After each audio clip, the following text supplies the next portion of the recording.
Your TI-84 Evo can plot a set of points, like the 5 at the top of the screen. Press Stat, then Enter to open the list editor. If a list has old numbers in it, arrow up onto its name, press Clear, then Enter. In the first list, L1, type your X values, pressing Enter after each. Press the right arrow to move over to L2 and type each Y value next to its X. To draw them, press Second, then Y equals for the Stat Plots menu.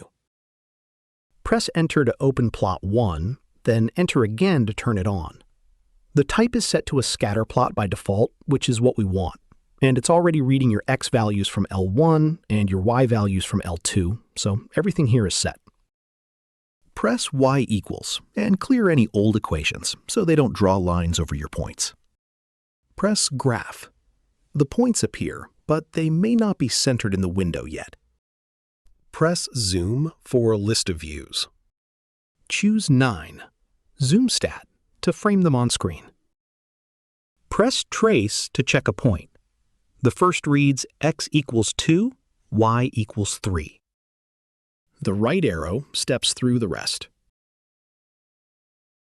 That's it. More TI-84 Evo tutorials at calcplex.com.